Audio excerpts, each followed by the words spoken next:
As I stood in front of the two-story, modern-style home belonging to the twins, I tried to muster up the courage to ring the doorbell.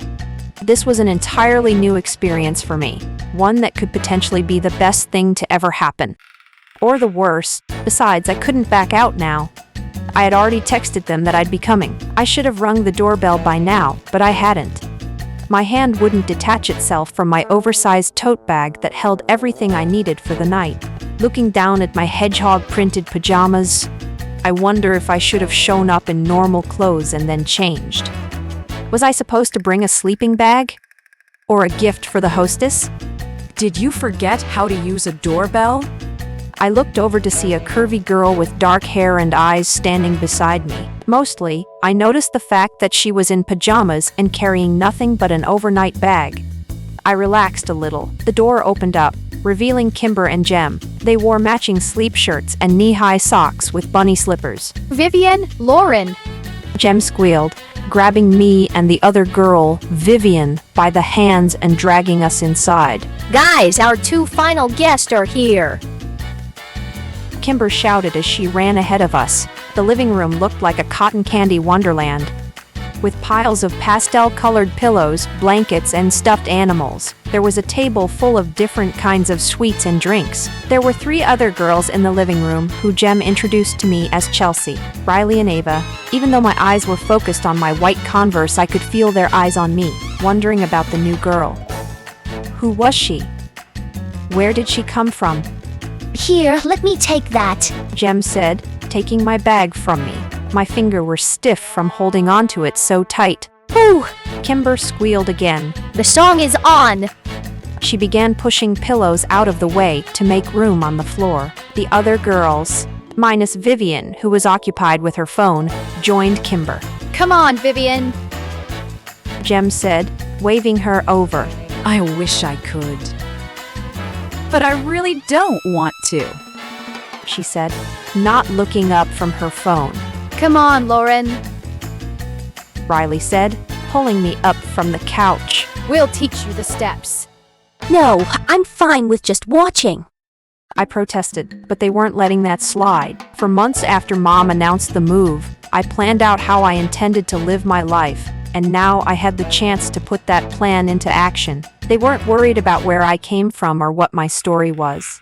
All they wanted was for me to join in on the fun.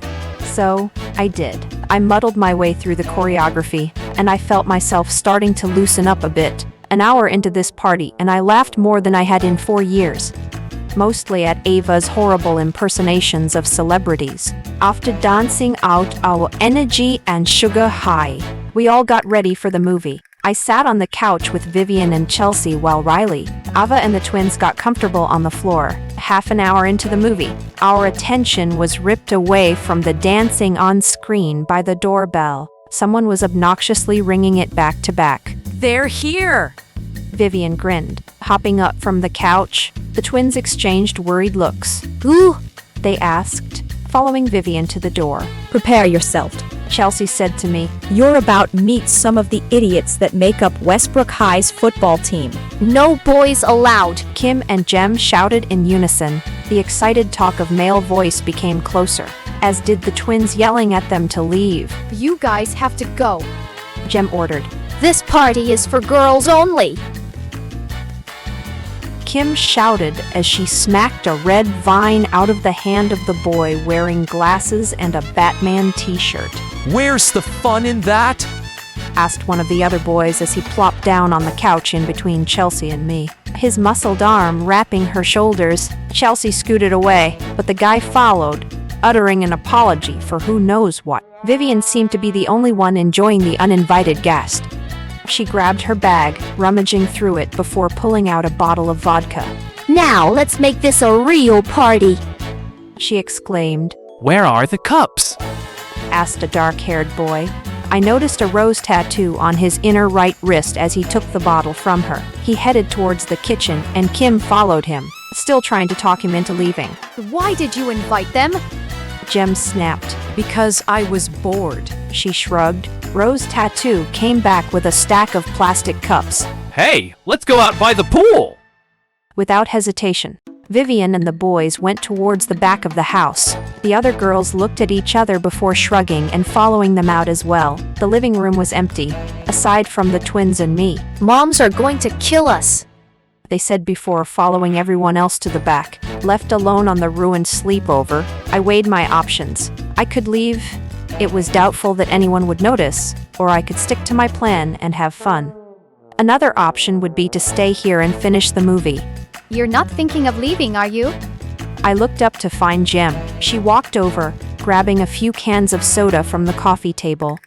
I guessed they were giving up the battle with the boys. I know the boys being here isn't what you signed up for. But stay. Please. Glancing back towards the front door, I lifted myself up from the couch. Okay, Great. she said with a smile. Could you grab a few more sodas? Nodding, I grabbed as many as I could carry and followed her out to the back. The pool area was dimly lit with a blue light. There was a sitting area of wicker patio furniture where everyone was gathered. Jem and I set the sodas down on the table. They didn't stay there very long as everyone snatched them, mixing them with the vodka. Chelsea offered me a cup, but I said no. I stood back, watching them from a distance. It felt like I was intruding on a personal moment among longtime friends. Naturally, I wanted to run. I was about to, until one of the boys' eyes locked on me. It was the one with the rose tattoo on his wrist, You are new. said the guy, causing everyone to stop talking and look over at me. I looked down to make sure I was wearing pants. Just for peace of mind, Her name's Loren. Kimber said. She just moved here. The boy stood up, walking over to me with his hand extended. I am Miles. He said easily as I shook his hand. That's Cameron. He pointed to the guy in glasses. Pointing to the other, he said, And that's Owen. Nice to meet you all. I said, giving them a small wave. Well, Loren, on behalf of Westbrook, I would like to welcome you to our humble little town. Oh, thanks.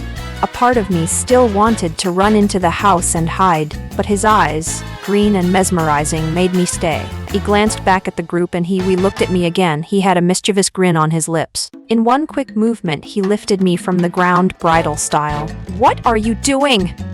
I questioned. Miles, stop! The twins shouted. Then I noticed he was going towards the pool. Wait, do... My pleads were cut short as my body came in contact with the ice-cold pool water. As I sank to bottom of the pool, I regretted not take those swimming lessons Mom and Dad tried to force me into. I don't know how long I was down there before I felt an arm wrap around, pulling me up to the surface. Once we were out of the water, I noticed that it was Miles who had pulled me out. Everyone was surrounding us now as I coughed up water. Kimber draped a towel around my shoulders before helping me up. Maybe you should have said you couldn't swim. Miles said, shaking the water from his dark hair. I glared at him. He made it sound like it was my fault he had to rescue me. Maybe you shouldn't be an asshole who throws people into pools. I spat. My insult was met by a smirk. Apparently he found my near-death experience amusing. Oh, do you kiss your mother with that mouth? All right, you guys need to go. Jem declared. For real this time. Kimber added. Whatever. I was getting bored anyways. He said. Looking at me, he added. I'll catch you later, mermaid. The three guys made their way back into the house, followed by Vivian. I wanted to go home. I thought uncontrollably as I tried to text Mom. Maybe it was from the coldness of the pool still lingering around, or maybe it was because I was, yet again, ambushed at a sleepover. You should have said something. That's what he said after pulling me out of the water. It's the same thing Tasha said to me as she shoved a picture of her older brother in my face. I should have said something. His death was my fault because I didn't speak up. That's what she told me. It's what they all told me. It's what I believed them. I was about to hit send and have Mom come rescue me when I caught a glimpse of myself in the mirror. My eyes were puffy, face red and blotchy from crying. Putting my phone away, I splashed warm water on my face, trying to calm myself down before exiting the bathroom. I had to remind myself that this was nothing like last. These girls didn't hate me. Finally ready to face them, I opened the door. The twins stood there, concerned looks on their faces. Are you okay? Jem asked. We made you hot cocoa. Kimber said, holding up a mug that overflowed with mini marshmallows. Miles followed Cameron and Owen out of the yard, but after a few steps, he came to an abrupt halt. The playful grin faded from his face completely, and his gaze drifted back toward the house, sharp and earnest now. Owen clapped him on the shoulder to urge him along. Hurry up! What are you dawdling for? Miles waved a hand dismissively. You guys go on ahead. I've got something to take care of. He turned on his heel and headed back alone. Inside, Loren was chatting softly with Kimber and Jem, a faint smile tugging at her lips. The smile froze on her face the second she saw Miles approaching.